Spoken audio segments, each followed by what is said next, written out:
हरे कृष्णा, राधे राधे, जय श्रीमन नारायण। कैसे हैं आप लोग? आशा करती हूँ कि श्री हरि की कृपा आप सभी पर बनी रहे, आप सभी स्वस्थ हो, अच्छे हो, मस्त हो। इसी कामना के साथ आज हम सुनेंगे जगन्नाथ जी के प्रेम की कथा। तो आइए ज़्यादा देरी न करते हुए कथा को सुनते हैं। जगन्नाथ मंदिर के कपाट खुलते ही सब बहुत आश्चर्यचकित हुए, क्योंकि उनके वक्ष स्थल पर एक पत्ता लगा हुआ था।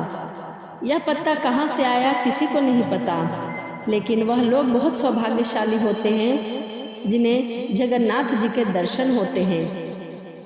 ऐसा ही कुछ भाग्य राजा और रानी को प्राप्त हुआ। जयपुर के राजा जय सिंह देव और उनकी पत्नी चंद्रावती को जब उड़ीसा के राजा ने उन्हें अपने राज्य में आमंत्रित किया, तो जय सिंह देव और उनकी पत्नी को बिल्कुल भी अंदाजा नहीं था कि बहुत जल्द उनका जीवन बदलने वाला है। वह खाली हाथ तो आए थे उड़ीसा, परंतु उनके हाथ भर के जाएंगे।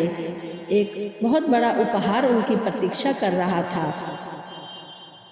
जयसिंह देव और चंद्रावती श्री मंदिर में भगवान जगन्नाथ, बलदेव और सुभद्रा जी के दर्शन करने गए तो पुजारी जी ने उनसे कहा, हे राजन, यह जो जगन्नाथ जी को अर्पित आप भोग देख रहे हैं, यह भोग कोई साधारण भोग नहीं है। इन्हें स्वयं लक्ष्मी पकाती है और वह अपने पति जगन्नाथ जी के लिए पकाती है। फिर जब यह भोग जगन्नाथ जी को लग जाता है, तब यह भोग विमला देवी को अर्पित किया जाता है। जब वहाँ से अर्पित करके यह प्रसाद वापस आता है, तो यह प्रसाद नहीं, महाप्रसाद बन जाता है और यह कोई साधारण प्रसाद नहीं है।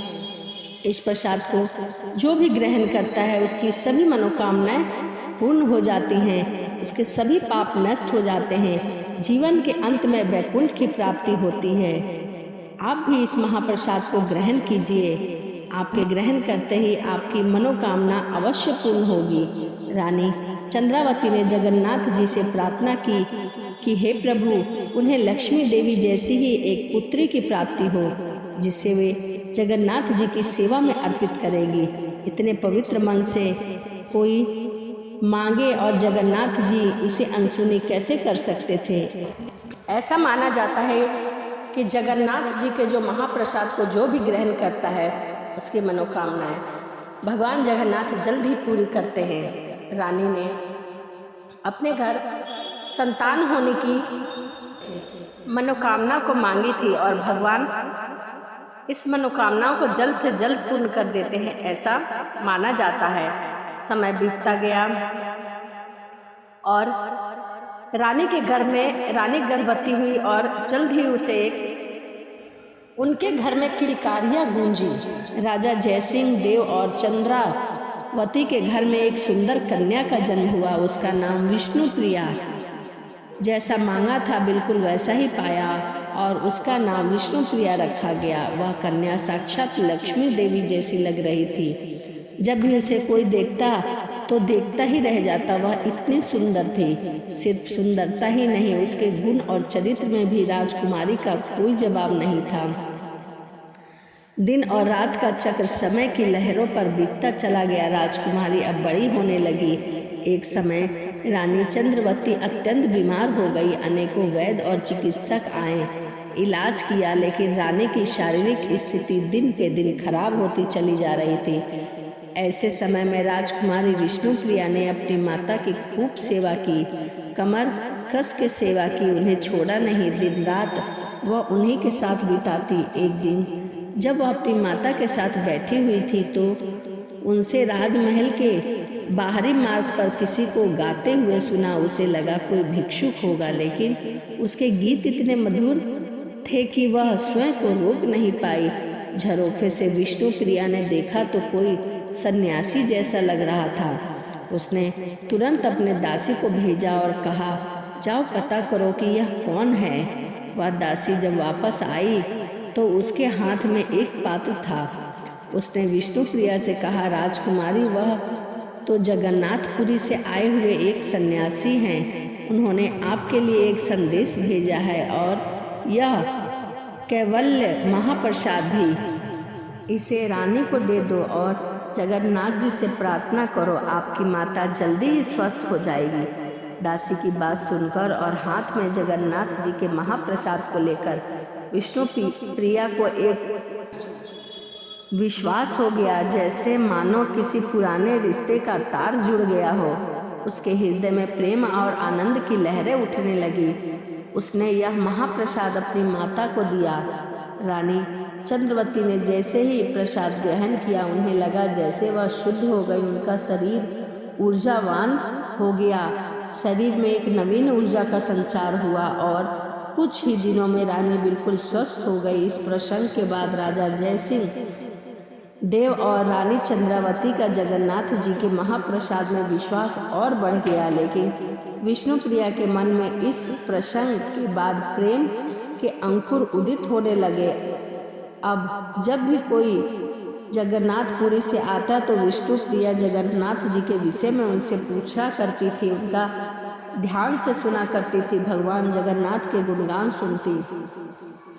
एक दिन जगन्नाथपुरी से एक पांडा महाप्रसाद लेकर आया। राजा से मिलने के लिए आता है। राजा जयसिंह देव ने अत्यंत सम्मान के साथ उनकी उत्तम देखभाल की व्यवस्था कराई। कुछ दिन रुकने के पश्चात जब वह वापस जाने लगे तो राजा ने जगन्नाथ जी के लिए उन्हें एक भेंट और उपहार दिए, लेकिन विष्णु प्रिया सोचने लगी, जगन्नाथ जी तो स्वयं लक्ष्मी देवी के पति हैं, उनके पास किस ऐश्वर्य की कमी हो सकती है।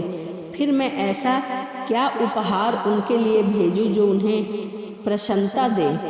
आखिरकार उसे एक उपहार मिला। विष्णु प्रिया ने एक भोजपत्र लिया, सुनहरी कलम ली, कस्तूरी को मसल कर एक विशेष सुगंधित स्याही तैयार की, अपने हृदय के प्रेम को प्रकट करते हुए एक पत्र लिखा, उसमें सुंदर डिब्बे में रखा और पांडे को दे दिया। उसके साथ ही उसने पंडे को निवेदन किया कि यह मेरा पत्र जगन्नाथ जी के लिए उपहार है, इसे कृपया आप जगन्नाथ जी को ही देना। और इसके बदले में विष्णु प्रिया ने उस पंडे को एक सुवर्ण मुद्रा दी। अब ये जगन्नाथ जी पंडे निकल पड़े जगन्नाथपुरी जाने के लिए। मार्ग में उन्होंने सोचा कि राजकुमारी का यह डिब्बा तो बड़ा सुंदर है, जरा देखूं तो सही इसमें ऐसा क्या मूल्यवान चीज़ है जो वह जगन्नाथ जी को ही सिर्फ दे रही है। यह सोचकर उसने डिब्बा खोला तो देखा कि उसमें एक भोज के पत्ते पर कुछ संस्कृत में लिखा हुआ था। अब यह देखकर उसे गुस्सा आ गया। यह राजकुमारी पागल है क्या? जगन्नाथ जी के लिए एक मामूली पत्ता भेजा है, यह तुच्छ पत्ते को इतनी दूर ले जाने का क्या फ़ायदा है, इसे यहीं फेंक देता हूँ। वह तो बेवकूफ़ है, बेवकूफ़ राजकुमारी।